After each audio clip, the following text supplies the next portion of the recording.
Rapunzel by Jacob and Wilhelm Grimm. Once upon a time there was a man and a woman who had long, but to no avail, wished for a child. Finally the woman came to believe that the good Lord would fulfill her wish. Through the small rear window of these people's house they could see into a splendid garden that was filled with the most beautiful flowers and herbs. The garden was surrounded by a high wall, and no one dared enter, because it belonged to a sorceress who possessed great power and was feared by everyone. One day the woman was standing at this window, and she saw a bed planted with the most beautiful Rapunzel. It looked so fresh and green that she longed for some. It was her greatest desire to eat some of the Rapunzel. This desire increased with every day, and not knowing how to get any, she became miserably ill. Her husband was frightened and asked her, "What ails you, dear wife?" "Oh," she answered, "if I do not get some Rapunzel from the garden behind our house, I shall die." The man who loved her dearly thought, "Before you let your wife die, you must get her some of the Rapunzel, whatever it costs." So just as it was getting dark, he climbed over the high wall into the sorceress's garden, hastily dug up a handful of Rapunzel, and took it to his wife. She immediately made a salad from it, which she devoured eagerly. It tasted so good to her that by the next day her desire for more had grown threefold. If she were to have any peace, this man would have to climb into the garden once again. Thus he set forth once again, just as it was getting dark. But no sooner that he had climbed over the wall than to his horror he saw the sorceress standing there before him. "How can you dare," she asked with an angry look, "to climb into my garden like a thief to steal my Rapunzel? You will pay for this." "Oh," he answered, "let mercy overrule justice. I came to do this out of necessity. My wife saw your Rapunzel from her window, and such a longing came over her that she would die if she did not get some to eat."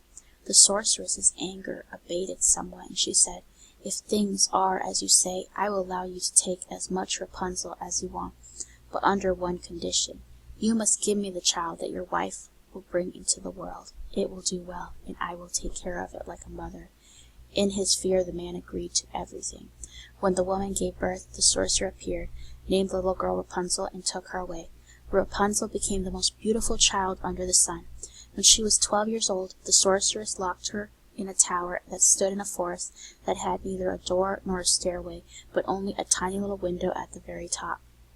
When the sorceress wanted to enter, she stood down and called out, "Rapunzel, Rapunzel, let down your hair to me." Rapunzel was splendid long hair, as fine as spun gold. Then she heard the sorceress's voice. She untied her braids and wound them around a window hook, let her hair fall 20 yards to the ground, and the sorceress climbed up it. A few years later it happened that a king's son was riding through the forest. As he approached the tower, he heard a song so beautiful that he stopped to listen. It was Rapunzel, who was passing the time by singing with her sweet voice. The prince wanted to climb up to her and looked for a door in the tower, but none was to be found. He rode home, but the song had so touched his heart that he returned to the forest every day and listened to it. One time, as he was thus standing behind a tree, he saw the sorceress approach and heard her say, "Rapunzel, Rapunzel, let down your hair." Then Rapunzel let down her strands of hair, and the sorceress climbed up them to her. "If that is the ladder into the tower, then sometime I will try my luck." And the next day, just as it was beginning to get dark, he went to the tower and called out, "Rapunzel, Rapunzel, let down your hair." The hair fell down, and the prince climbed up. At first Rapunzel was terribly frightened, when a man, such as she had never seen before, came in to her. However, the prince began talking to her in a very friendly manner, telling her that his heart had been so touched by her singing that he could have no peace until he had seen her in person. Then Rapunzel lost her fear, and when he asked her if she would take him as her husband, she thought, "He would rather have me than old Frau Gothel." She said yes, and placed her hand into his. She said, "I would go with you gladly, but I do not know how to get down.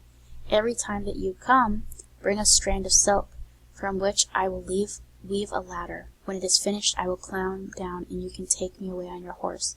They arranged that he would come to her every evening, for the old woman came by day. The sorceress did not notice what was happening until one day Rapunzel said to her, "Frau Gothel, tell me, why is it that you are more difficult to pull up than the young prince who will be arriving any moment now?"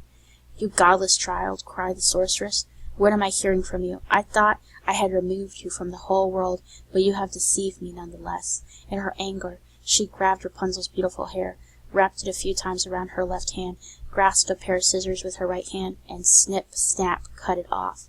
And she was so unmerciful, she took Rapunzel into the wilderness, where she suffered greatly.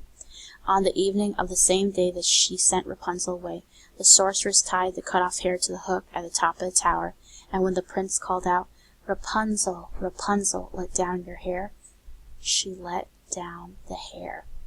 The prince climbed up, but above, instead of his beloved Rapunzel, he found the sorceress, who peered at him with poisonous and evil looks. "Aha!" she cried scornfully, "you have come for your mistress, darling. But that beautiful bird is no longer sitting in her nest, nor is she singing any more. The cat got her, and will scratch your eyes out as well. You have lost Rapunzel. You will never see her again." The prince was overcome with grief, and in his despair he threw himself from the tower. He escaped with his life, but the thorns into which he fell poked out his eyes. Blind, he wandered about in the forest, eating nothing but grass and roots, and doing nothing but weeping and wailing over the loss of his beloved wife. Thus he wandered about miserably for some years, finally happening in the wilderness, where Rapunzel lived miserably with the twins that she had given birth to. He heard a voice and thought it was familiar. He advanced toward it, and as he approached, Rapunzel recognized him, and crying, threw her arms around his neck. 2 of her tears fell into his eyes, and they became clear once again, and he could see her as well as before. He led her into his kingdom, where he was received with joy. For a long time they lived happily and satisfied. Here ends your reading of Rapunzel by the Grimm brothers.